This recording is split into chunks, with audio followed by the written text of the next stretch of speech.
Hello, party people. Welcome to Glassjaw Nerds, episode 3. I am Lucas. And I'm Mike. Oh, wow. It's Mike, Michaelodian. Thank you. You're welcome. I just thought I'd give you something I nice appreciate it. It's for about once. time somebody gave me something. Yeah. Yeah. So you ready for news? Yeah, let's do it. All right. So first order of news I have for you is Marvel reportedly has 30-plus projects in the work at the moment. Not surprising. Yeah, mostly TV shows and movies, I'm assuming, but that's a large number. Yeah, but I mean, they fucking made like $3 billion off like Endgame alone. They got fucking money. That is Like, true. I mean, they got money. And it's their biggest thing. They're going to flood the market with shit. My thing is, though, if you have that many projects in the works at one time, one of them's going to be such an obscure character that, like, no one is going to care about it. Yeah, but like, I mean, think about the thing. They have X-Men now. Yeah, that's and true. like, you know that it's going to not just be the X-Men films. They're going to probably try to do like X-Force. They got Deadpool. They got, and then the Fantastic Four. That means Silver Surfer's with some coming. Of the more like big name X-Men, like Rogue and them, they might even do solo films yeah, for them. Easily. And Easily. Wolverine's probably going to get shit too because he's the most popular. I'd like to see a Cyclops solo film. Yeah, okay. Just to see what a life in the American cop is. Yeah, just him sitting in a fucking beige room reading, Us Weekly. Wow. I wish I could read this and not blow with my eyes and not. I wish I could take off these fucking glasses. Maybe that's why he's such a dick in the comics. He sees everything in everything's red, like a red shade. He's playing a virtual boy 100 times every day. Fucking hell. So yeah. All right, so moving on. The Book of Boba Fett. Have you heard about this? No. Oh, The Book of Boba Fett is a spin-off series to The Mandalorian, starring Boba Fett. Temuera Morrison is coming back, or however you say his name. I would suck with Maori names, even though I'm married to someone who has Maori descent. But he's coming back as Boba Fett. He was in season 2 of The Mandalorian. Yeah, if you haven't watched it. But his show is premiering, they just announced today, on the 29th of December on Disney+. Very exciting. Hell yeah. I mean, it's going to be interesting. I mean, the thing with Star Wars now is that they are kind of like aimless since the sequel movies were all such a fucking disaster. Listen here. I mean, look, whether you like them or not, oh yeah, it didn't go great. No, but they've apparently. I'm not going to dwell too into this because I'll be talking about it all night. But they're apparently doing another set of sequel movies after those ones, like episode 10, 11, 12, and then Rian Johnson has his own trilogy coming up. Yeah, I think that's dumb. The guys who are... I mean, not that Rian Johnson's getting his, whatever, fine. The thing I think is dumb is doing 10, 11... Just do, the things that are working with Star Wars are, The Mandalorian. And The Old Republic. And, things like that. We don't want to see the Skywalker story anymore. Yeah, they're all dead now. I've always wanted them to bring in... there's this character from the old extended universe, which is called Legends now. Yeah, which is better. Yeah. Pound for pound than the new canon. Well, there's a lot of shit. There is a lot of shit, but they brought in a lot too. Like they brought back like Darth Bane and stuff like that. Thrawn and shit like that. And they're Legends now because I've been reading some of the High Republic lately, and it's getting better. Yeah. Well, the EU is, but back then they had this character named Aboleth, who is. Have you ever watched Clone Wars? Very little, but there's a character on there called the Father, and then he has the son, which represents the dark side, and the daughter, who represents the light. Their mother was a human who got tainted by the dark side of the Force. She fell into the dark side's well of knowledge and became Aboleth, which is like a destroyer of world level threat in Star Wars. And I always want to see them. Anyway, moving on before I get stuck on this. Doctor Who. I know you're not a big Doctor Who fan. Only because I just haven't seen it yet. Yeah. It's a world I really want to get into, but I'm just a lazy son of a bitch. Chris Chibnall, the showrunner of Doctor Who, announced that he is leaving after this upcoming season. That's a short run. Yeah, he only did 3 Stephen years. Moffat was there for a long time, unfortunately, from what I hear. Yeah, and that's the big news, is Russel T. Davies, the original showrunner of the new series, and I think he did some seasons before the original series ended as well. Yeah. He's coming back as showrunner. Oh, cool. Yeah, and everyone's very excited about it. But here's the messed up part, at least in my eye, is, and like I said, I know you haven't watched it. A lot of people hate Chris Chibnall because he gave us the first female Doctor, and he made things too political. But Russell T. Davies made one of the very first television characters that was pansexual. Yeah, and with Jack Harkness. Exactly. 'Cause I saw a little of Torchwood. Oh, yeah, I saw the Torchwood's bad really Torchwood. Yeah. I saw Miracle Day. And You saw the one with Chris Chibnall wrote. Yeah. Yeah. Which I saw that one and I was like, oh, like the first like half of the season I loved. And then when they started trying to explain to me, I've literally watched the ending of that fucking 50 times. I still don't even understand what the hell happened. Well, Jack's blood got into the core of the planet, and I'm like, now wait, everyone's immortal except for Jack. Wait, what? And then he did it again, and now it went back, except for fucking Mekhi Phifer's character somehow immortal now. And I'm like, fucking what? Yeah, did they think about this before they did this? That's the problem with Chris Chibnall's writing. Is he's doing this saga on Doctor Who right now called The Timeless Child, and he's been doing it since the season he started writing. Yeah. And it's okay. Like, I get what he was trying to go for, and I'm not going to spoil it because it sounds like you do want to watch the series. Definitely, I do. I'm just lazy. Yeah, fair enough. I have it all. I'll let you use it. But cool. His execution is very poor. It's a good storyline that is messed up by the writing, just like the Clone Saga. Yeah. Every time. It's okay, Luke. It's going to be all right. It's going to be okay. All right, moving on. We'll get through this together. Matt Reeves has basically all but confirmed the Batman 2. Yeah. Whatever. Whatever. Look, not to get too far out of ourselves, we're going to talk about DC today as our main topic, and I have a lot to say. He does. So I'm not going to say it now, but fine, whatever. Fine, whatever. I mean, hopefully it doesn't bomb, and now they're fucking greenlit first. But they'll just cancel it if it does. Exactly. Which it won't. It's Batman. No, it's Batman. It's fucking. Good. And from what I hear, it's from the early reviews, it's good. Whatever. It's 3 hours long, but it's good. Oh yeah, that's great. It's just what we wanted. Exactly. What I want won't happen, but whatever. Look, no one else wants to see Clayface in the Batman fuck. No. Look, there is a huge subreddit for it. I'm telling you. No. I want to see it. I want it to be Secret Earth 3 and he be Owlman. That's what I know. wanted. You've been it's talking not gonna about happen. that since the trailer dropped. It's not going to happen because it would be a good idea. And Warner Brothers is allergic to good ideas. All right. Fuck you. Moving on into this newer section of news that I like to call Lucas Leaks, because I just pull a bunch of leaks that I get off of Reddit that have been confirmed or very much possibly confirmed as close to. Lucas leaks out. Lucas leaks out from his wiener. What? Oh yeah, anal leakage. Ate those salt-free chips from back in, or fat-free chips from back in 2002. I love how we just said kiss monetization. This one goodbye, but yeah, well, whatever. All right, so Lucas Leaks. First one connected to the Batman 2 is that the villain is reportedly going to be Mr. Freeze in continuing the story of the Riddler. Low key, I'd like that. Yeah. Mr. Freeze is my favorite Batman villain. And then, so I think I told you about this the other day. Actually, I can't remember John Carlo Esponita or something like that. Yeah, from Breaking Bad. Yeah, Gus Fring from Breaking Bad. Also from Far Cry 6. I guess he's the main villain in the new Far Cry game. Oh, cool. Yeah. But like he's in the running for Mr. Freeze, which he'd be perfect. Yeah, he would be so good. The only person who would be better is if they brought back Schwarzenegger. You lie! You lie! Oh, we need to get the soundboard working. That is one of our sound clips that I'm going to be using frequently. Fucking hell! I love it. All right, so next, and I sent this to you as well. There is a leaked visual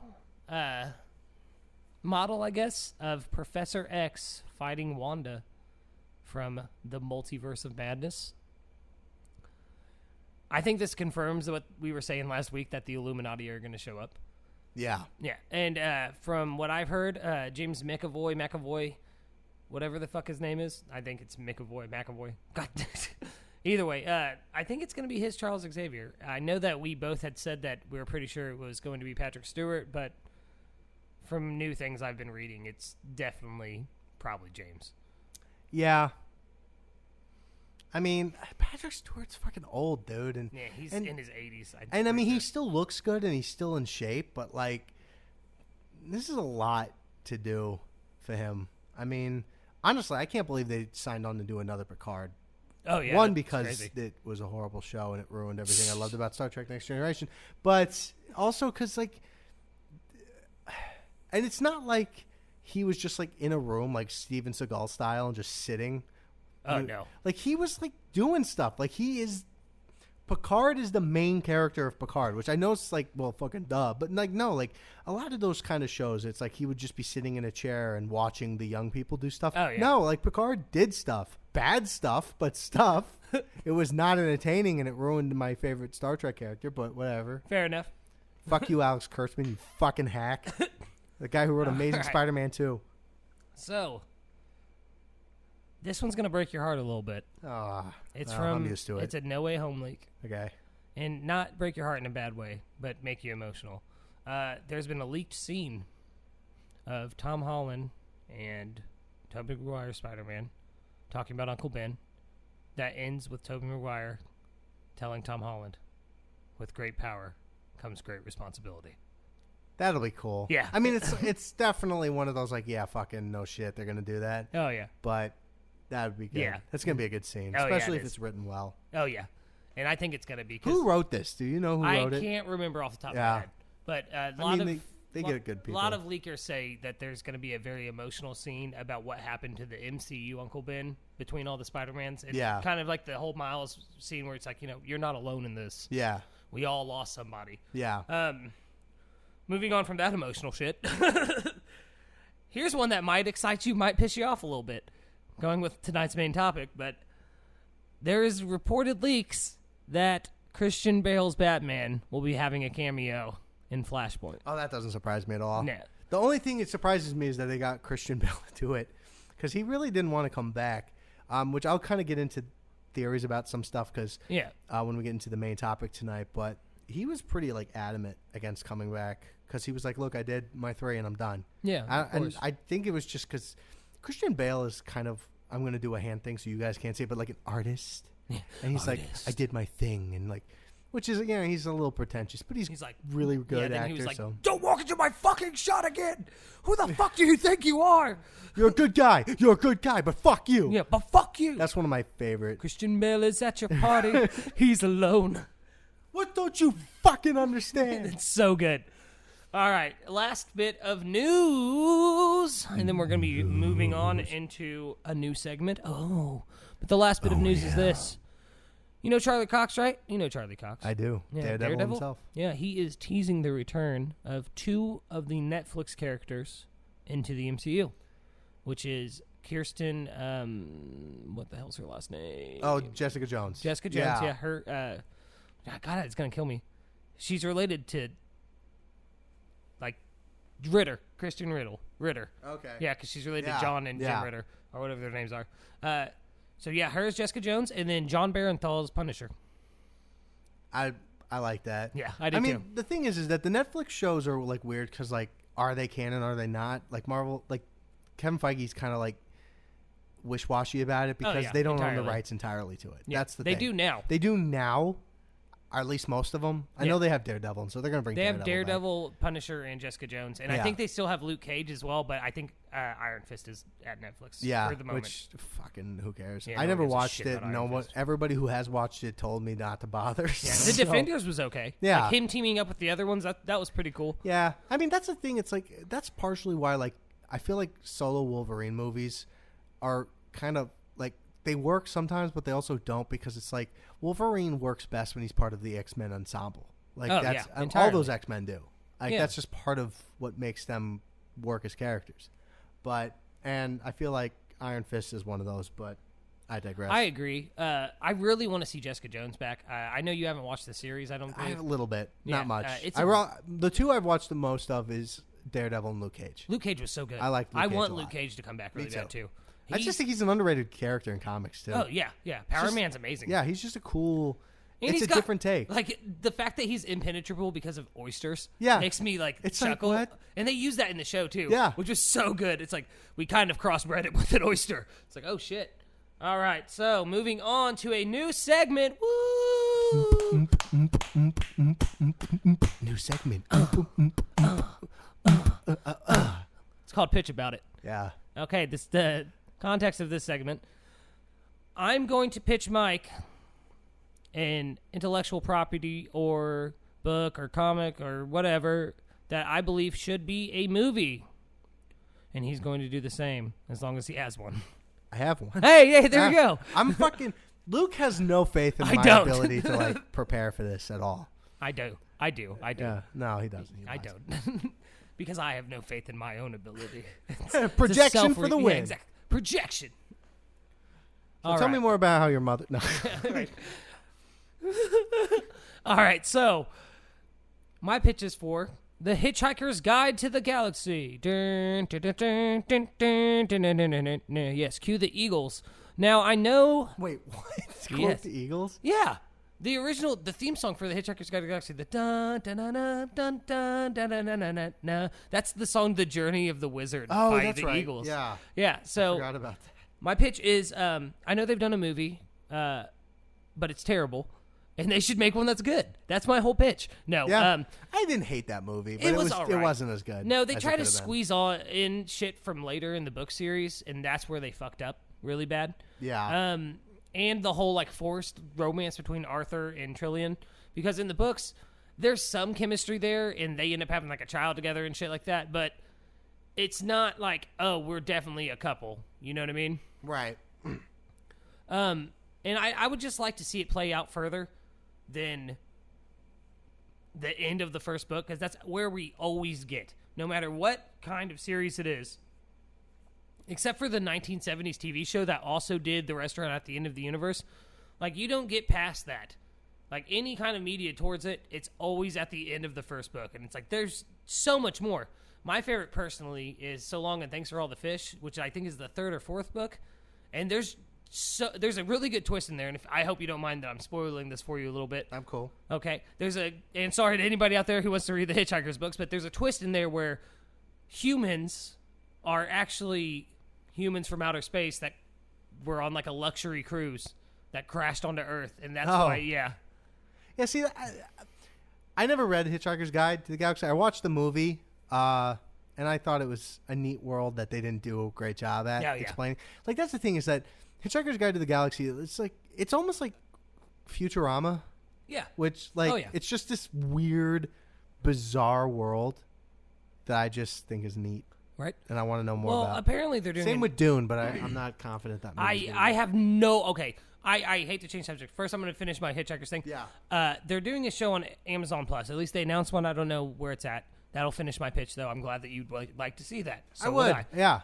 But Dune, I have no idea what the fuck Dune is. And everyone's like, it's a sci-fi masterpiece. It's a work of art. I remember the book, but I never read it. Right. I remember there was an old movie, but I never watched it. It's bad.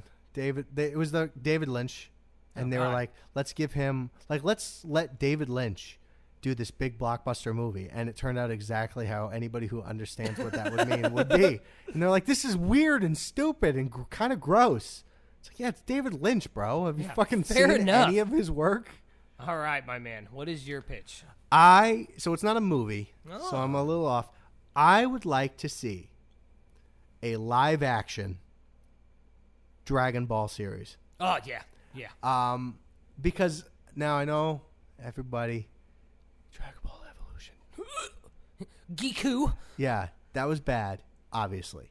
And I feel like the reason that movie was bad is because, one, Hollywood had this thing, and they do it a lot of the times with, it's starting to get better now because, comic books and even, I think mangas. I almost said mangas.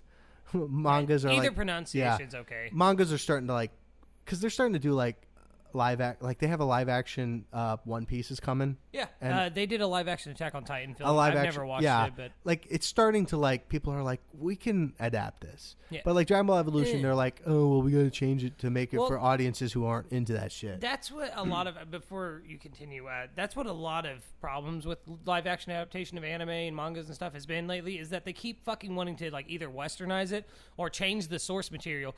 We don't care how many parts it takes to tell the story by now. Yeah. I think movie companies should realize that. No, if it's going to take 15 movies, I will fucking watch those 15 movies. Yeah, and it's better for them because they get to make more shit. Exactly. But I think Dragon Ball doesn't work as films just because I think too much happens. I agree. In each one. And honestly, now obviously there's going to have to be differences. You're going to have to change. You can't have Goku's. Every time I see fan films of Dragon Balls. Yeah. Or Dragon Ball Z, stuff like that. They always have a guy with a Goku wig, and it's no, don't do that. Don't do that. You don't have to do the hairstyle. That doesn't translate. Make his hair messy. That's all you got to do. Well, and I don't want. Don't get me wrong. People who make those fan films, those are usually really fucking good. And it kind of makes you look and go, man, the distance between what like you can do at home and what like major film studios are doing, it's like it's really small and it's getting smaller. Oh yeah, because like there was this one I saw and I was like, this looks better than There's the Green a guy Lantern on movie. TikTok who literally just kind of rotoscoped over one of his TikToks to make himself do like the Rasengan from Naruto entirely. It was insane.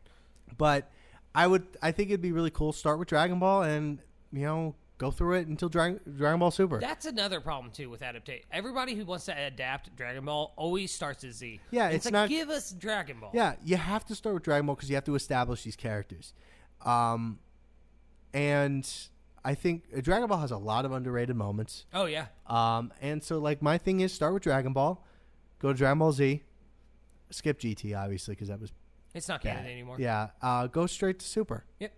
I know you haven't watched Super, but it's very good. Not yet. I'm honestly probably going to go home and do it tonight. If they stopped about 3 years ago and they haven't done the second season yet because they wanted to let the manga build up because they've learned their mistakes. When you just fucking go.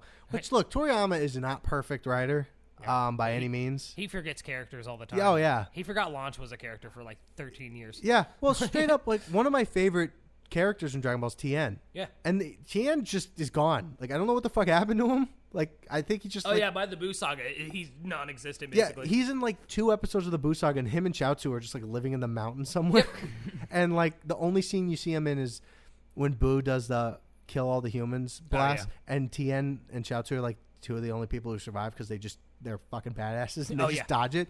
Even Chaozu's a fucking badass. Yeah. Like, he has that whole self-destruct move that that's all. Everyone's like memed him, but like the thing is, like Tien, people forget like in the Cell Saga, Tien went toe to toe with Cell. Yep. In his second form and didn't die. Yeah. Like Tien's a badass. I think he lost an arm, didn't he, or something like that? No, that was when he fought Nappa. Oh yeah. And then they obviously came back to life after because he was killed there. Here's something crazy. I think about this because of Dragon Ball Abridged. Yeah. But like which is awesome. Yeah, it's fucking amazing. But Nappa comes back to life in that because they wish that everyone that died from the Saiyans came back to life, right? Wouldn't Nappa come back to life? Because he was a Saiyan, yes, but he died so from when the Saiyans. With the thing that killed the Saiyans, that they specifically asked for Tien, Piccolo. Well, they asked for Piccolo back, and then they used the Dragon Balls on Earth to get Tien, Yamcha, and Chaozu back. Yeah. And then when they came back to Earth, the Namekian ones, they used all the people that Frieza killed. And the theory is that technically Vegeta was an agent of Frieza when he killed Nappa. Oh, okay. So why didn't Nappa come back? Yeah. But because Toriyama forgot about Nappa. Yeah, right. Which Nappa. I think that would have been really cool for them to bring back Nappa. Oh, yeah. I want to see him go Super Saiyan in his mustache. Yeah. Bro. Like, I'm just being honest. Like a bald Super Saiyan. Like that's the awesome. only reason. I can't tell if he's Super Saiyan or just powering himself up. Yeah, but I think Dragon Ball series, that would be cool. I do too. Like an hour-long episode each week. Yeah, like do like a Netflix thing. Oh, yeah. They're doing it with Last Airbender. I don't know why they wouldn't try it at least. I mean, it couldn't be worse than what Shyamalan did. Oh, yeah. Shyamalan. We don't talk about that in my house, okay? I saw that in theaters. I'm so sorry. At least I didn't pay for it. Jasmine did. Yeah. My wife, she went and saw it in theaters, and her dad walked out of the movie. That's about what's said. Yeah. I remember sitting there going, boy, this is not good. This is not good. This is 8 kinds of bad. Of the Air Temple. Just you are the Avatar. He clearly didn't watch it because he didn't even know how to fucking pronounce them. He had to, and then was like, I'm going to do a more culturally accurate pronunciation. Oh, fuck you. No, you're fucking not. Pretentious piece of shit. Anyways, that was my pitch. Beautiful. I'd buy it. All right, so we're doing another top 5 this week. Fuck yeah. Fuck yeah. Top 5s, baby, this evening. All right, so we haven't really been touching much on television, but I am a huge TV fan. I love episodic stories. That's why I like the MCU so much. No, there's something charming about it. There is. There's something charming about it. So, top 5 TV moments. We're going to do this how we did last week, I'm guessing? Sure. Back and forth, back and forth. Back Do you and want to forth. start? You want me to start? I'll start. Yes, so, please. Okay. Before I get into this, I wanted you to know that I get it. The CW sucks. I hate the CW, and I'm going to get into it more. And the Flash TV show, outside of the first season, which, by the way, the first season is still very flawed. But I'm literally wearing a Flash T-shirt right now. He is. I love the Flash. He's, up there for me. And although Wally West is my favorite Flash, but that's another talk. The Flash TV show, while flawed, it's still the best except of Legends of Tomorrow, which is shockingly good because I kind of feel like the CW forgot it existed. And so they're like, we can do whatever we want. But there's a moment, I believe it's at the end of season 1, where Barry's going to go back in time to save his mother from getting killed. Yeah. By Reverse Flash. Spoiler alert. Like, whatever. Oh, wow. Crippled guys, Reverse Flash. Yeah. I'll do that. But so Barry goes there and he's about to stop him. And then another Barry from even further in the future comes and he like tells him to stop. He puts his hand up and says, no, you got to let it happen, basically. And so there's this really beautiful moment. And it's Barry goes to his mom who's dying. And he's like an adult. And he's crying and he's just saying like, you know, me and Dad are going to be okay. And it's just a really beautiful, shockingly like nuanced moment in this show where it's like he's crying and he's just comforting his mom as she dies because he knows he has to let it happen. Yeah. You know, it was a powerful moment. He can't change. Yeah. That's good. I've never watched The Flash, but a lot of people have told me to watch it, and I'm like, no. Watch until like season 2. I'm just not going to watch it. It probably just yeah, like, I mean, I want to see Captain Cold, but like... Yeah, he's not sucking? great. Oh, he doesn't how suck. Could they ruin a character? Actually, Captain Cold's the best character in that show because it feels like he's the only one with like actual logic, as opposed to like Barry has super speed. Like, why doesn't he fucking use it? Like, there's this one. Okay, I gotta talk about this real quick. Okay. This is my anti-favorite moment scene. Is that he's in a bar and he's like, come out, Cold," and Cold's like, "No," and then Cold's sister, who has a gold gun, I know. And he grabs his sister at super speed. He grabs Cold's sister and holding the gun up to her. He goes, "Come out or I'll shoot her." And I'm like, why didn't you just do that on Cold? Right? Like, you could run in there real quick. Like, so the thing is that the whole thing is Captain Cold, his gun slows Barry down because it's at absolute zero. But you had to jump on him. Like, why didn't you just come in? Anyways. There was that one good moment, and that's up there for me. Okay. Did you stick to mostly comic book TV shows? No, actually, that's my only one. Okay, good. Yeah. Good. I was a little worried because I did not at all. Yeah, no. Actually, there's 2 on here. But my number 5 is, have you ever watched How I Met Your Mother? I have. All of it? Pretty much. I mean, I know how it ends. My moment is when Marshall's dad dies. Oh, that's a good one. I chose moments actually a lot off of not only script but cinematography and things like that. And throughout the episode, he's scared that he can't produce semen for a child, and Lily are trying to have a kid. And he goes to the doctor, finds out everything's okay, and like right before when he's in the doctor's office, the clock reads 5, and then when he steps out, there's 4 behind him, and he's at the bar. There's a 3. And then, like, he walks outside to meet up with Lily, and he's talking to her on the phone, and there's a 2 behind him. And then when her cab pulls up, it's a 1. And when she gets out of the cab, she's like, your dad had a heart attack and he didn't make it. Yeah. And it's just a really good moment. The actor, there was a lot of good moments in that Jason, show. It ended badly, but there was a lot of good moments. I never talk about the ending. I know. It's not. There's a lot of things you don't talk about. I know. I get very, very upset and invested in these things. But there's Jason Segel, the guy that plays Marshall in it. Best character in that movie, in that show. I agree. Him and Lily are the 2 best characters I love in the whole them. show. But he had lost his father about 2 weeks before that episode aired. I think I remember hearing about that. Yeah, and they didn't tell the actress Allison Hannigan or whatever her name is that plays Lily that scene was going to be shot at all. And like she didn't even know it was going to be in the episode because they wanted to give her like literally they set her down and were like, "You're going to get in this cab and this is what you're going to say to him." And like she had to she didn't have time to think about it. Yeah, exactly. And they both pulled off the fact that his real father had just passed away. So it just came out as a beautiful moment. And that is definitely my top 5. There was several moments that I was going to pick from How I Met Your Mother. Yeah. Just because there's a lot of great moments. Yeah, a lot of great moments in that series. But I think that one, it was between that one and when Barney, says throughout like the whole series, I'll never look at a girl and be like, "You're my whole world," and then he holds his daughter. Yeah. It gets me in my dad bone every time. Yeah. All right. So number 4. So my number 4, I'm going to a moment that might be a tad obscure, but for people who love this show, they know it. It's the end of the episode where Homer Simpson's mom comes back. Oh my God. And he sends her on his way, and it's just that ending scene where he's just sitting on his car looking up at the stars. It gets me every time. Dude, anything with his mom gets me. The Simpsons is a bad show now. It's not good anymore. It hasn't been good for a long time. But when it was good, it was one of the greatest TV shows ever made. Yeah. Bar none. Agreed. And even when it was not great, it was still amazing relative. It's just like these last like 5 years. It's like it's like Family Guy light now, and it's like and I noticed that. Yeah, they do cutaways and shit way more now and stuff. It's because they don't want to do it anymore. I want you to know that my number 4 is The Simpsons. Do It For Her. Oh, yeah. I recently, guys, had a daughter back in January, and I have 2 sons and stuff, but I don't know what it is about, like, your youngest or something, but every time I see that scene now, that's all I think about is my daughter. It just hit the pictures of Maggie covering up the "You're here forever," or "Remember, you're doing this forever," or whatever, and he slums it down to say "Do it for her." Like, it gets me right in the dad bone again. See, that was back when Homer was a person. Like, now Homer's like a fucking...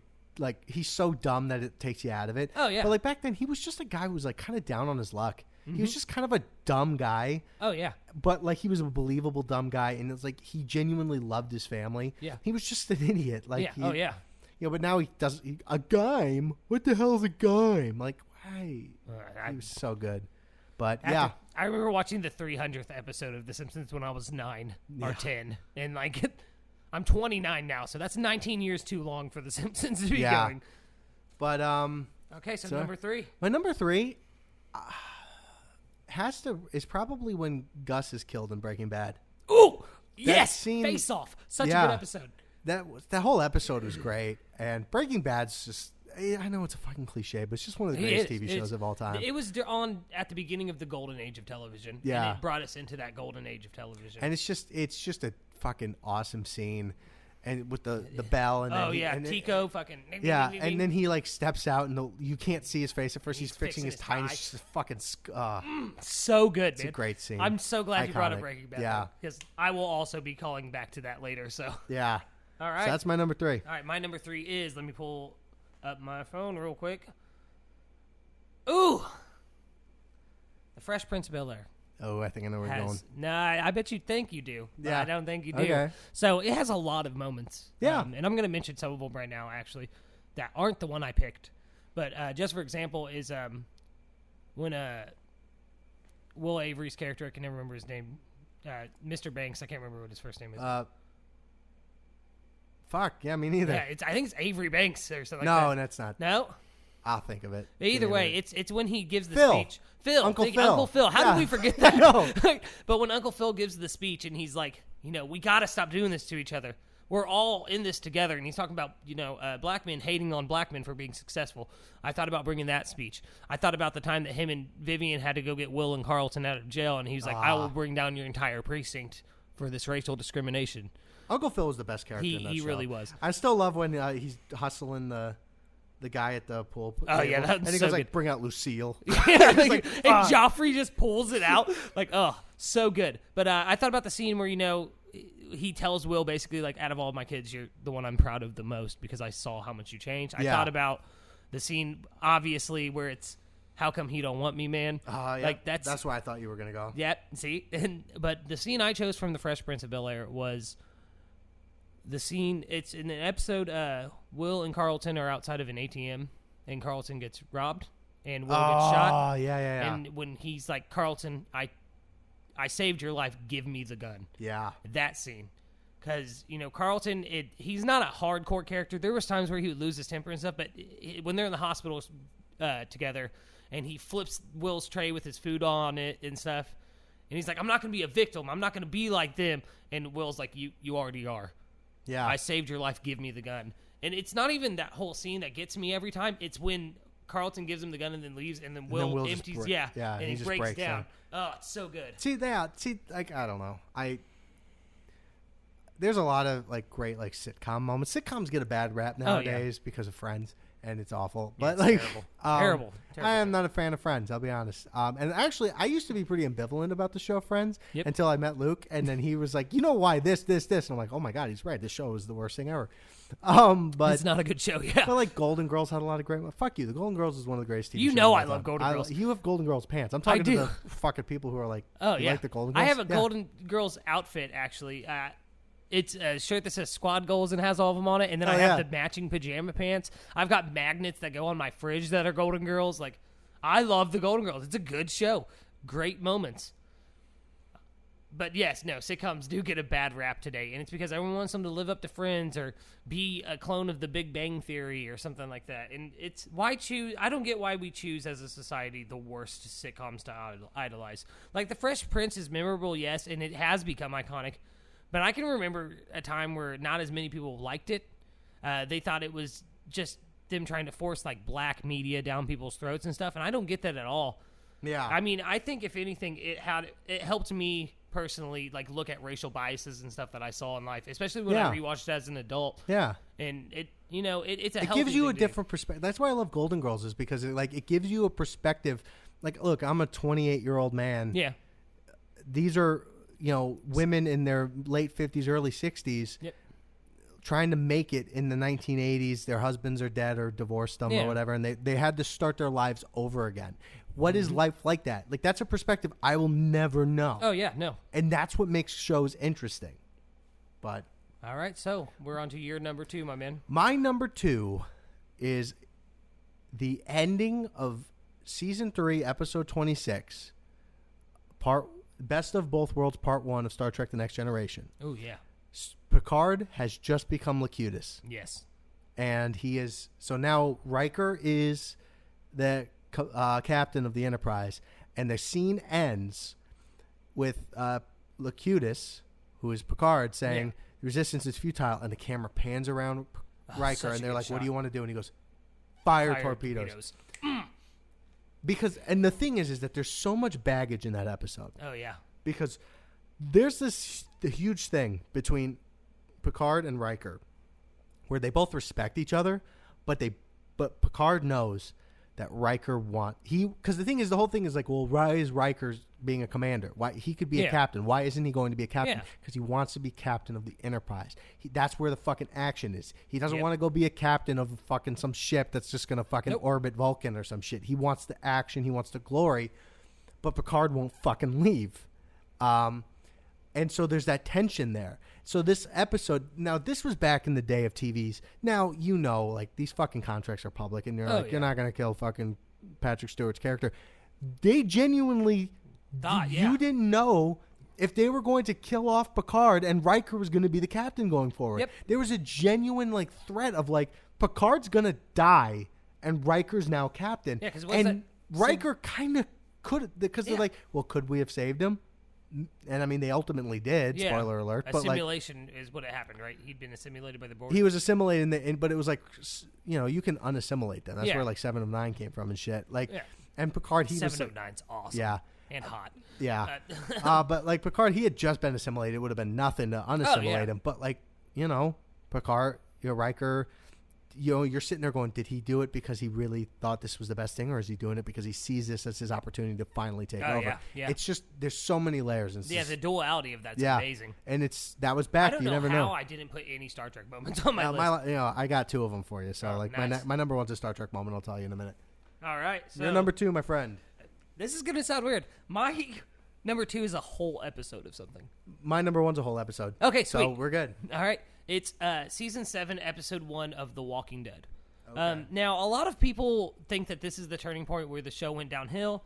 I personally don't. I think that's when they killed off Carl. Spoiler alert, I guess. I'm never going to watch that show. I'm going to read the comic, but I'm read the comics. It's so much better. But I've read some of it. The famous lineup. This was issue 100 of The Walking Dead. Negan finally appears. I remember reading the comic and crying. Yeah. And he comes in and beats Glenn to death with a baseball bat. Glenn has been there since issue 1. You know what I mean? Like, main character, you thought he had the thickest plot armor ever.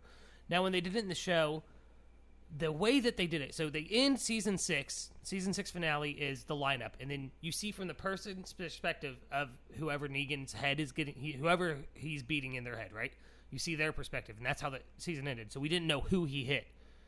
And they started it weirdly. I'll say this. They start the episode, Rick is on top of a camper, and there's zombies all around him, walkers, whatever you want to call them, and he's just crying, like sobbing his fucking eyes out, you know what I mean? And it shows you, like, through his memories, because he's just reliving the night that what happened. And Negan kills Abraham, and then Daryl freaks out, punches Negan, and because of that, he also kills Glenn.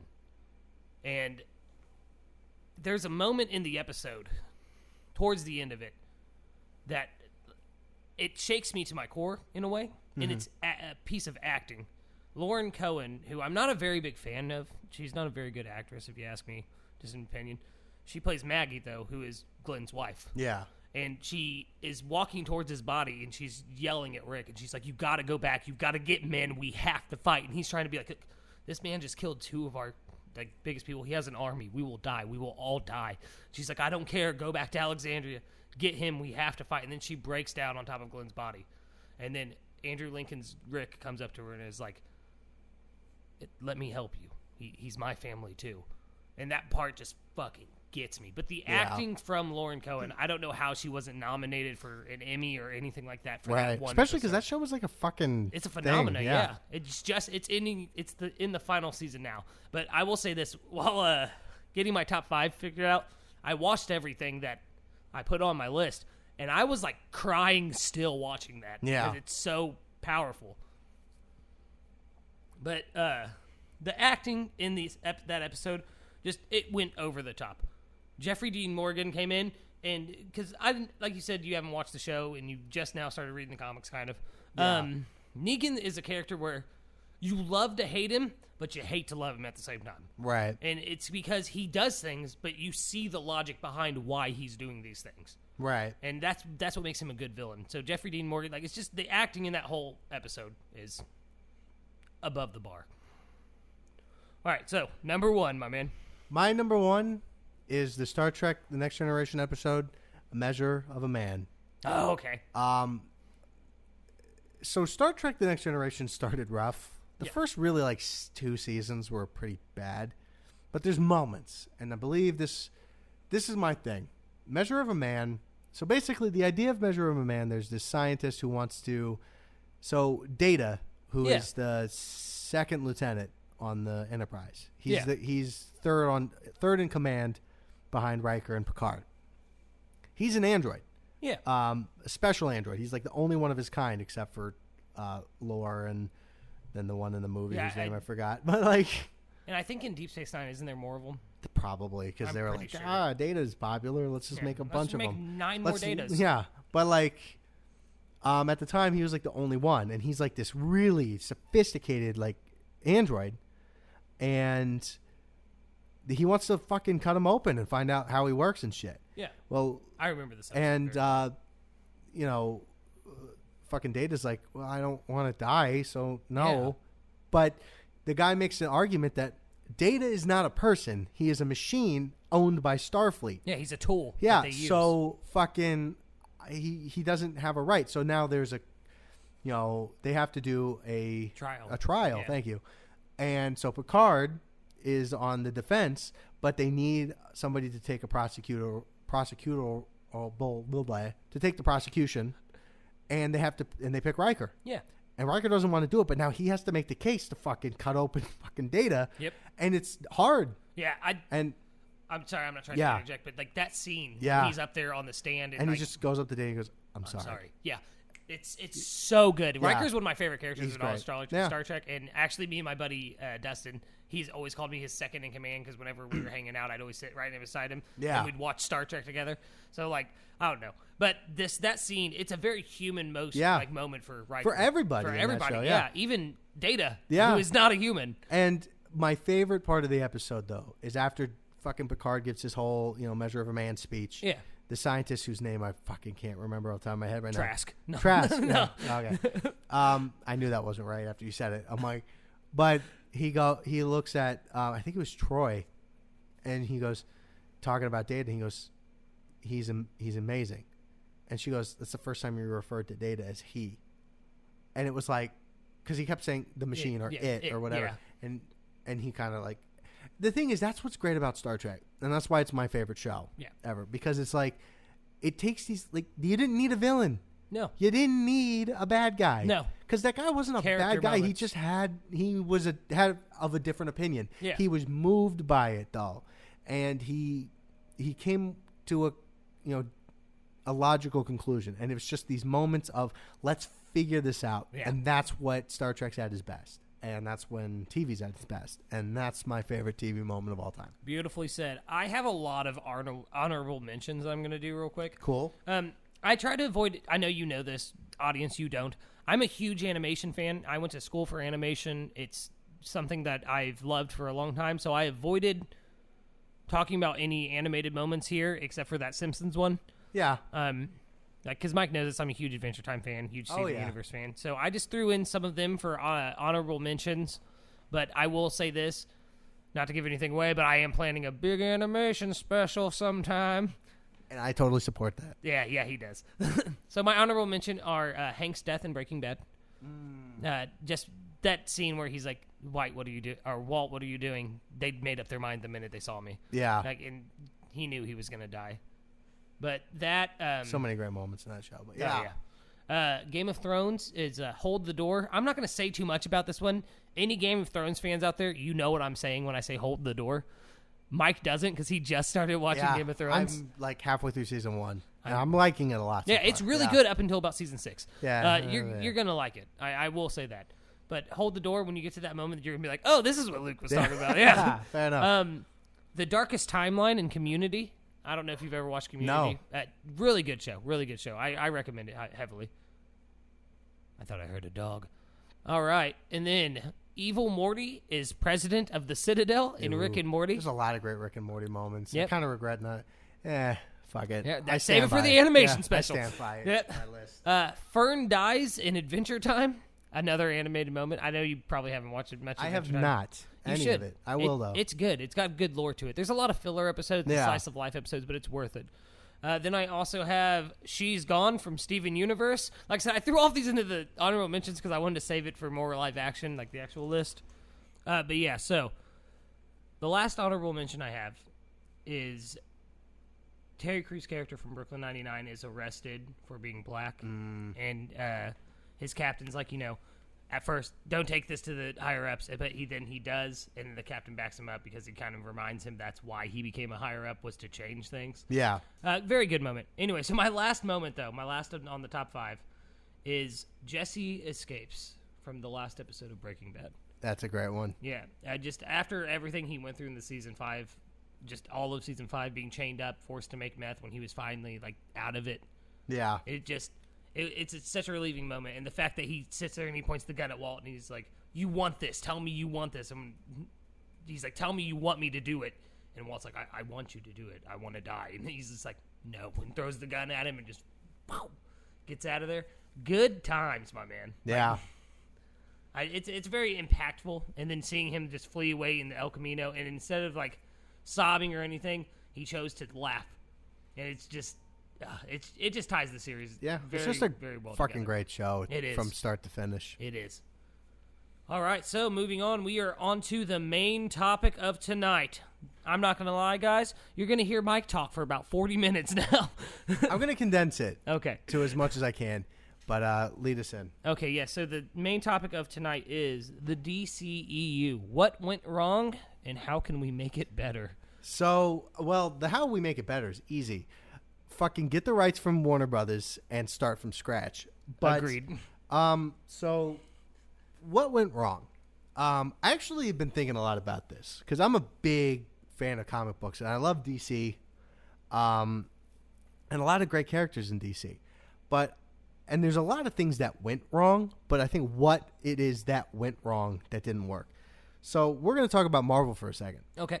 So one thing that I think the MCU has done is every single thing Marvel MCU related. Now, obviously, there was stuff that came before the MCU. Yeah. Like the Sony Spider-Man movies, the X-Men movies, blah, blah, blah. But once the MCU started, they made it very clear that this is movies, this is our canon in our universe. Yeah. It was all, so everything you watched that was MCU related, Iron Man, Captain America, all those movies, the Agents of S.H.I.E.L.D., even though they didn't really ever touch on it. I don't think that's canon. It's now, not anymore, but it was yeah. intended to be. And I think they're going to bring some of the characters back probably. For Secret Wars.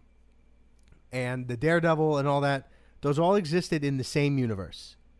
It was all, the events that happened in the Daredevil show happened in the same world that the events of Iron Man 3 happened. Yeah. And so everybody understood what the fuck was happening. I want to give you a little example of how the DC universe works. The DC cinematic universe, they decided to go in a different direction. Now, Marvel's starting to go into a multiverse direction. However, 11 years into this whole thing, they finally done it.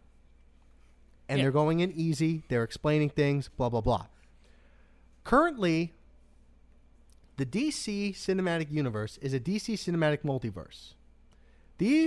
I am about to list off all of the separate universe canons that exist simultaneously as we speak. And these are ones that are just ongoing, that are either working currently now or are going to be kickstarted back up again. Okay. So we have the DCEU, which is Batman v Superman, Man of Steel, those movies. Yeah. However, there's currently an interesting theory here that the Joss Whedon version of Justice League takes place in another universe at the end of Snyder Cut, how there's the evil Batman or the evil Superman and Batman and all that is like in the desert and shit. Yes. That the universe with which that future happens is the universe that the Joss Whedon film happened in. So now we have two I know. I didn't do it. I didn't write it. I'm just telling you. Because the Joss Whedon verse was the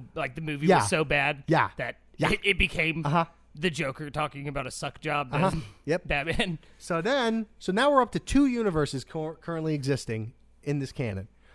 Then we have the Arrowverse, which exists on the CW. Yeah. And that includes the Flash and that all that, includes right? the Flash, Arrow, Legends of Tomorrow, and also a separate universe where Supergirl existed. However, that was pre-Crisis on Infinite Earths because they did a Crisis on Infinite Earths special, which then connected Supergirl to the main universe. So now we went from 4 universes. Well, now we're at 3. Fair enough. So there's this interesting theory that the show Arrow was originally supposed to exist in the same universe that the Nolan Batman films existed. I always thought it was supposed to be in the same universe as Smallville. No. Okay. They were originally going to do a Batman show, but they didn't end up doing that. Arrow is supposed to be set in the same universe as the Batman Nolan films. Okay. And so much as that Liam Neeson was actually almost in Arrow because they had Ra's al Ghul in season 3, and Liam Neeson was supposed to come back, but there was a scheduling conflict, and he wasn't able to. So, but the problem with that also means, technically speaking, the Nolanverse might be its own separate thing. Now, it's not currently going anymore. However, as we said earlier, he's supposed to be coming back. Yeah, Christian Bale. Christian Bale's supposed to be coming back, so that implies that maybe there's something more there. Then the Green Lantern movie, which, again, there's a lot of rumors that the Ryan Reynolds, Hal Jordan existed in the same universe as the Arrowverse. And because there's some now in the Crisis on Infinite Earths crossover special, they went to the universe where that movie took place. So now they've officially established Get that the fuck out of here. They did. So now we have back to 4 universes that are currently going. Then you have the show Titans. Yeah. Okay. Yeah. Which we know exists in this multiverse because they showed up in the Crisis on Infinite Earths spinoff, are in the special, but not in the same universe as any of them. They're in their own universe. With the Doom Patrol in them? Except the Doom Patrol TV show takes place in another universe with a different canon from the Titans show, although the Doom Patrol also exists in the Titans show. Are you confused yet? Because we're not done. I'm so fucking confused. So then Smallville exists in its own canon. Yeah. Separate from everything else. Then you have these the Donner Superman movies, which is the Christopher Reeves. Oh, okay, yeah. So you have Christopher Reeves 1 and 2. Wait, and do they continue that universe at all? in Superman Returns, the Superman in Superman Returns is my supposed God. to be, but it's the Superman. It's Superman Returns is supposed to be the retconned 3rd movie in Superman 1 and 2 because 3 and 4 were bad. Yeah, and they didn't fucking want terrible to get rid of movies. that. Oh my God! Okay, hold on. Can we just time out? What? Yeah. No, wait, we're not done yet. So buckle up, Buster, because we're going. Then the CW, the CW went through this whole fucking thing to connect Supergirl back to the main continuity because they were tired of every time having to jump between universes. So what did they do? They started a show called Stargirl, which exists in its own separate universe, but now they want to do crossovers with this fucking Arrowverse. Oh my God. So now we're back. We're at 1, 2, 3, 4, 5, 6, 7 current universes going. Then you have the new Batman movies, the Matt Reeves Batman movies. Yes. Which may be connected to the Joker universe. However, there's no indication, so we are going to assume that those are 2 separate universes. Leaks. Leaks? Leaks say that the Joker's showing up in it, but they don't know if it's Joaquin Phoenix Joker or a new Joker. There you go. Yeah. So until then, we have possibly 2 new universes on top of that. Jesus Christ. And now we know that Michael Keaton is coming back as Bruce Wayne, his Tim Burton Bruce Wayne in Flashpoint, which means that universe is kickstarted again and is still canon within the multiverse. And one more thing. Now, this is kind of messy, and DC hasn't really talked about it, but the individual, like the Shazam movie, the Aquaman movie, the Wonder Woman movie, those may or may not be canon to the overall DC universe. And I'm just saying. This is all I got to say about it. Hey, DC. Here's a good idea. Have a point. Exactly. Now, the reason I bring this up, let's see. That's 1, 2, 3, 4, 5, 6. That's like. Now, let me ask you this. That's like 13 universes. I'm watching this shit. I've fucking mapped it all out, and I don't understand what the fuck is happening. They've made this shit so fucking complicated. And because the thing is that what Warner Brothers has tried to do is they've tried to just throw all this shit at the wall, trying to get something to stick, and then when it sticks, because they're stupid. They don't know what they're doing. That's like, didn't they cut the Green Lantern out of Snyder Cut as well? Yeah, so at the end of the Snyder Cut, when he talks to Martian Manhunter, that was supposed to be Jon Stewart, but they cut him out because they are now doing a HBO Max show of a Green Lantern show. Okay, hold on. Which may or may not be part of any of the universes. One of our friends are watching the podcast live right now, and when I said Jon Stewart. Jon Stewart's also a Green Lantern. Yeah, he's the black name one. of a Green Lantern. Yeah, he's from he the looked Justice confused. League animated show. He thought I was That talking about Jon the Daily Show host for sure. He was a Green Lantern. It was a weird time. That's why he left. Yeah, and Trevor Noah took over. But he left to be a Green Lantern, and Trevor Noah took over. It's not going great. It's not. But like you see, the reason I mapped this all out is because I know how annoying it is. Imagine how annoying it was sitting there trying to fucking map this out by myself. And so basically, this idea that we have that this universe is so complicated, nobody like.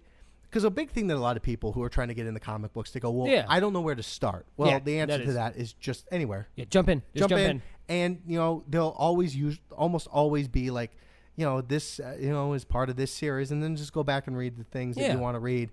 But in the movies, people don't know where to start with DC. Because they don't know, because Man of Steel, maybe? Yeah, like Man of Steel. But then technically, Green Lantern was supposed to be... Green Lantern was both supposed to be part of the Nolan movies, so the Batman and that was supposed to be the Batman. That was before you said this stuff tonight. I thought Nolan's universe was like its own thing by itself. It is now, but it was originally they were wanting the Green Lantern movie to be part of that universe. Yeah. Then when that didn't work out, they wanted because they couldn't get Christian Bale back. Yeah. He was supposed to be the Green Lantern of the Man of Steel universe, but then the movie fucking bombed and it's a fucking meme now. So they're like, that movie didn't fucking happen, except it did. So it's like you understand. No one understands what the hell is happening in this with DC. They don't know who's Superman now. Because now there's a Superman and Lois TV show, which may or may not be part of the overall fucking universe there. That might be I its love that own this is the universe. second Clark and Lois TV show they've done. Except this one's actually good. Hey. Look. Wait, Dean was it Cain. Lou I thought it was Lou Diamond Phillips. Dean Cain. Nobody's favorite Superman. Someone I barely remember the face of because I thought it was Lou Diamond Phillips, the Native American actor. Which is slightly racist because he fucking both. Oh, they're like vaguely brown. So nice, but it's okay, Lou. We'll forgive you. Thank you. But like I got to make a Dog the Bounty Hunter call real quick. references. But yeah, like this is the thing is that I think they went wrong when they just. I genuinely don't think Warner Brothers believed in the idea of connected universes, and then Marvel did it, blew it out of the fucking water, and then they were like, "Fuck! Now we have to play catch up," and Yep. they got scared, and they wanted to be able to have their cake and eat it too. They wanted to be able to let creators go and do their things and not have to communicate with each other, and then.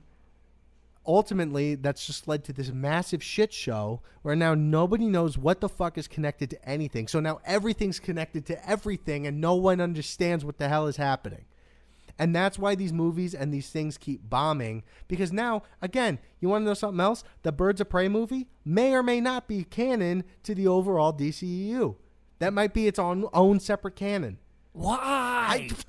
They just tied the Suicide Squad in with it. Which may or may not be a sequel, like canon. So the first Suicide Squad movie may not be canon anymore. But the sequel is? But the sequel is. But there's no idea if the sequel and the original are canon in the same universe for each other. It's a mess. What? And that's where I think they went wrong.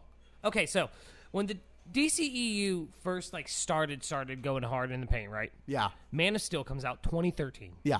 That's when their universe starts. Yes. Let's say that. Yes, okay. That's when I think Iron Man came out 5 years before that. Yeah, 08. Yeah. They saw an example of what to do and just said, fuck it, no. Yeah. Well, because they didn't want to be accused of copying them. But everyone would have been okay with it. Yeah, of course, because that's how you do it. Exactly. That's like if I were to watch you take a breath and be like, well, I'm going to try to breathe through my ears because I don't want to copy Luke. Like, how stupid. Like, that's just how things work. No, so what they should have done is this. Man of Steel, Ben Affleck Batman movie, Batman v Superman. Yeah. Tie in Wonder Woman with Batman v Superman like they did. Yeah. Then Wonder Woman movie. Yeah. Then, you know what I mean? Do a Flash movie. Do a Flash movie, do an Aquaman movie, then do the Justice League. Yeah. Because at that point, the Avengers was out for 1 year. That's it, just 1 year. Yeah. And now look at the Avengers. Look at Endgame. It's Infinity War and Endgame together are the biggest massing movie of all time. Yeah. It literally triples or quadruples whatever was before it. Yeah. It's insane. All DC had to do was follow that model. And yes, people would have said they were copying them. Yes, they would have said this or that. But when it comes down to it, we all want to see these characters. Yeah. Well, Mike wants to see these characters. Fine, yeah. But the thing is the reason nobody else wants to see them is because there's this fucking reputation that these characters are stupid. Because the thing is well, Batman's the only good DC character. He's not. No. Superman is a great character. John the Martian Manhunter is one of my favorite. The Martian DC. Manhunter is great. Yeah. Obviously, I love Green Lantern. I love the Flash. Being a human, basically, but you're from Mars. Not obviously not biologically human, but you know what I mean. Emotion-wise. Yeah. He has so much depth to him. But, he's the last son of Mars. But look what some of the best animated television shows of late 90s, early 2000s were. Justice League Unlimited. Yeah. The Superman animated series, the Batman animated series. These characters translate well to the screen. You just have to fucking have a exactly. point. Here's a good idea, have a point. Yeah, here's a good idea, have a point. It's not even that either. It's the people that are translating them. Christopher Nolan knew Batman. Yeah, or knew Tim what Burton he wanted knew from Batman. Exactly, or knew what he wanted from Batman. Joel Schumacher did not know Batman. No. Well, even Richard Donner knew what... He knew what he wanted his Superman to be. Yes. He had an idea of what that was. Now, is Superman bigger than that? Of course, because these characters have been around for fucking 100 years. You know, almost literally. Yeah, Superman premiered in 38 or 39. These characters have been around for a long fucking time. Yeah. So it's basically any idea that you have has been done. So that's why, Christopher Nolan wanted to do a bit more of Dark Knight. Yeah. Returns Batman. Yeah, he had read the Frank Miller comic and was like, I'm inspired by this. Yeah, and but even Joel Schumacher, he wanted to do the Adam West Batman. Yes. It didn't work, and it's campy, but he at least had a idea of what Batman was, what made Batman tick. And, I think where he messed up is that he didn't realize that going forward, Batman needed to change, and Tim Burton did. Yeah, but, But that's also DC's problem in the modern era. Yeah. And that's why I actually have faith in the Matt Reeves Batman, is because everyone saw what Nolan did and was like, let's copy that. Yeah. Let's try to remake without understanding what Nolan was doing. Yeah. And that's where Batfleck messed up. But at the same time, Ben Affleck, and there's snippets of the screenplay he had written for his Batman movie. And if you haven't read it, it's amazing. Like he had promised us the greatest Batman. And he was basically Sherlock Holmes in a cape. Yeah. Well, because that's the thing is that, everybody wants to make Batman this one thing but like ultimately Batman he's like, because one thing that Marvel also does is that they don't let universe things affect them. Yeah. Spider-Man is the biggest Marvel property. It's not even close. Yeah. Yeah, of course. But the thing is that with the exception of Spider-Verse, which had obviously like grand universal scales to it, most of Spider-Man stories are pretty low-key. Yeah. Spider-Man isn't fighting Thanos. He's not out there fighting Galactus. That's not... Spider-Man is your friendly neighborhood Spider-Man. You keep his story small and condensed, and he does join up with the Avengers sometimes, and that's different. That's different. But like you and I have talked about this. One of my favorite Spider-Man moments of all time is when I sent it to you on TikTok and was like, I forgot about this. It made me cry. There's a kid and he is quadriplegic. He's nonverbal.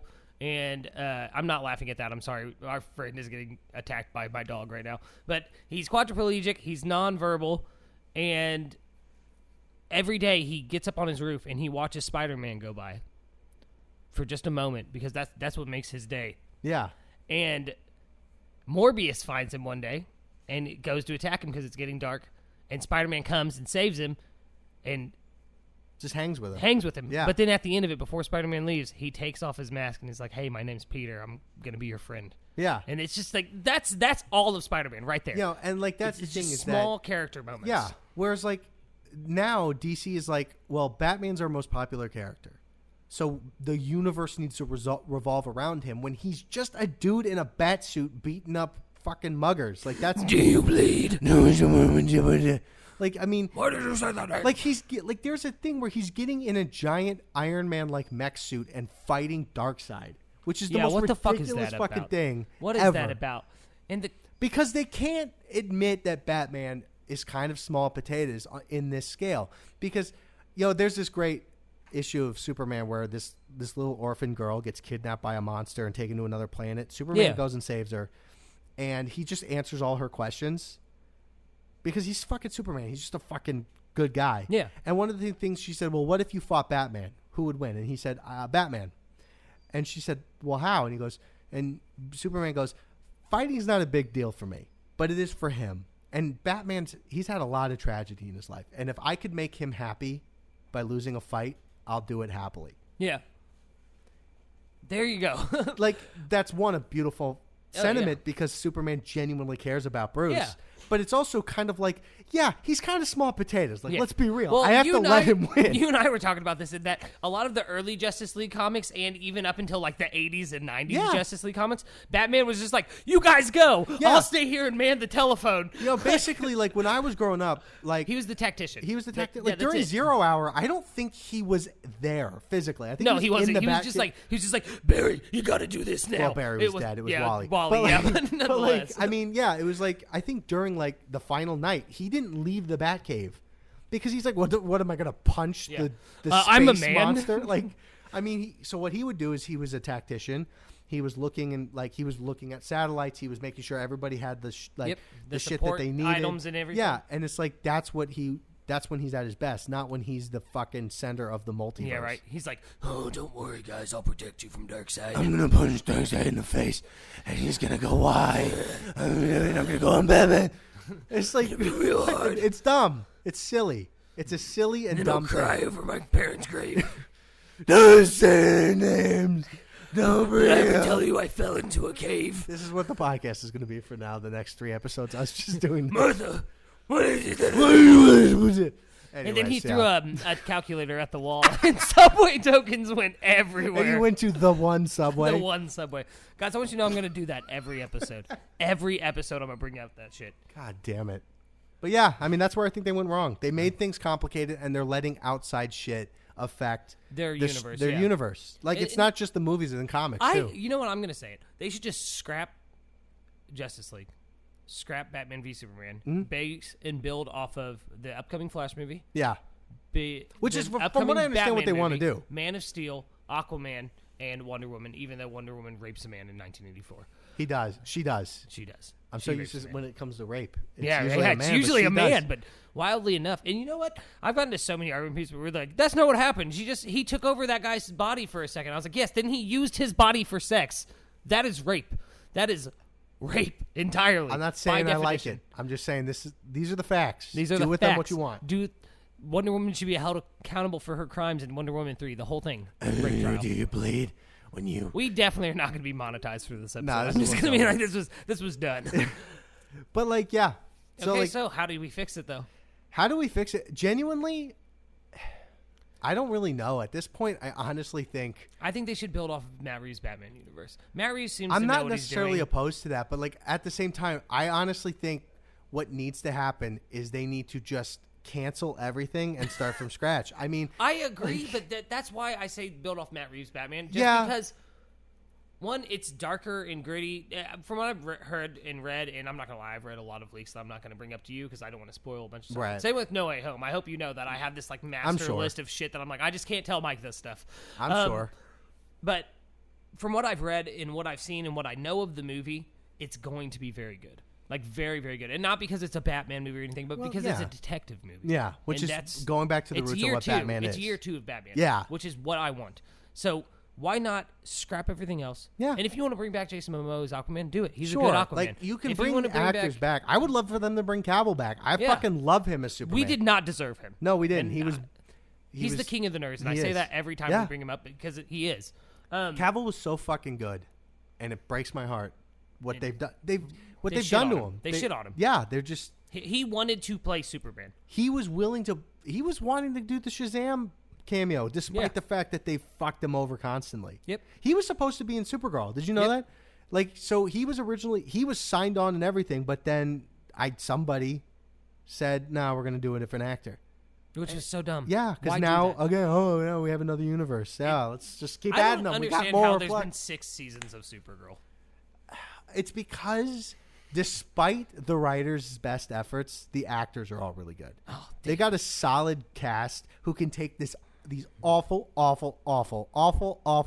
scripts. Like Smallville in the end? Yeah, well, worse. Because, fucking, they take these characters that are otherwise completely unlikable. You cannot get worse than that lady being like, I'm Brainiac now. I can't even remember what her name is. Do you know who I'm talking about? His, female friend? Yeah. The blonde that went on to be a cult leader? Oh. Yeah, the actress, literally became a cult leader. I can't remember her name, but... Yeah, she literally, out of nowhere, she gets infected with a Brainiac virus and is just like, I am Brainiac. And it's like, that's not how that works. That's not how that works at all. No.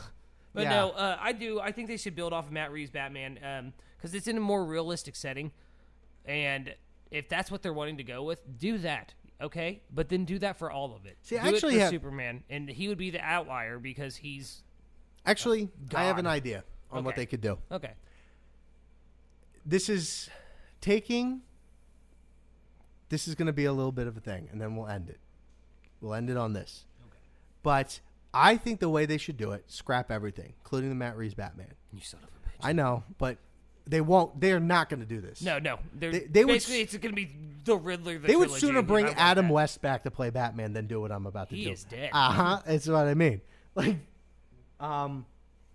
But what they should do is the first movie should be a Green Lantern movie with Kyle Rayner as the Green Lantern, and start the movie with Hal Jordan and do Emerald Twilight. Don't show Emerald Twilight though. Mm-hmm. Then do a flash forward. Kyle Rayner gets the Green Lantern, and then what you could do is he gets the Green Lantern. He starts it, and then you find out that the reason why there's no Batman, there's no Superman, there's no anything is because Hal Jordan as Parallax killed them all. Oh, that's a good idea. And then you reboot everything. You bring in a new Batman. You could have Wonder Woman come back because maybe she survived. Yeah, but, Gal Gadot's awesome. Yeah, and she you could kills it. maybe Aquaman teamed Bring up with her. Bring back the Flash, but make him Wally West instead of Barry Allen. Because you could easily do he was Kid Flash. Yeah. Then Barry Allen died because he was killed by Hal Jordan, and then Hal Jordan could be as Parallax, the main villain of the universe.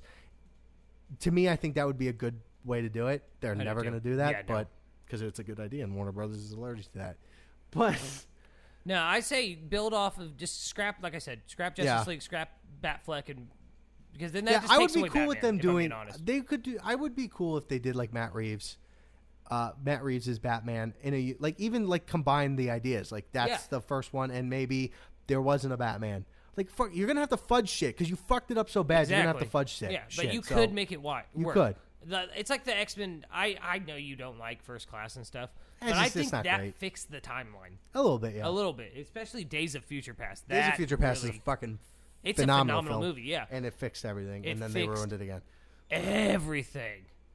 Everything. But I think you're right. I think it's almost to the point where it's irreparable, and that's why they should, like I said, build off that Just one. start movie. over, yeah. Start over and be like, hey, Matt Reeves Batman. That's the first one. I agree. I agree I think too. that would work. Also, Joker 2 is supposedly in production. I should have said that during the Lucas Leaks part, but since we're talking about DC, yeah, that's happening. Whatever. Even though Joaquin Phoenix. Hopefully but it's a different universe one. Let's just keep adding universes. That's what I would do. Wait, if is I the was- Joker universe in the Snyder universe? Because No. he's not the Joker in that No. universe. From what I understand, that's in its own separate canon. Yeah, it's in the Matt Reeves canon, supposedly. Possibly, but the Matt Reeves one is supposedly outside of the DCEU canon. What the I'm not. I'm just a messenger. I'm just telling you how I had to turn away from the microphone. That's how loud that fuck was. Yeah, it's just dumb. Yeah. I probably just woke up my children. Oops. But yeah. All right. We're going to wrap things up here, everybody. I hope you enjoyed listening to us this week. Mike, do you have a recommendation for me You know, and for everyone? I think good recommendation would be. Man, no, I guess I don't. Oh, shit. Oh my God. I had one and then it just left my brain, like That's right as I okay. was saying it. No, it's not. I It's feel not. really shitty. Watch Star Trek The Next Generation if you haven't. Oh, you son of a gun. You know I have. You know, like you haven't. Wait, you You have. have. You have. Others might not have. It's really good. Season 1 and 2, there's good episodes in there, but it's pretty Just rough. do it. A little Bill McNugget. Not a problem. Honestly, you could even just watch like the first episode and then start at season 3. Oh, yeah. Like, That's okay. So whatever. That's I guess mine. All right, then. Mine is going to be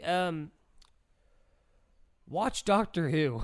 Like, just start it. Yeah. Not at the beginning, obviously. Don't go back all the way to 1963 and start there. I mean, I've done it. It's not fun, but I did it because I'm a completionist.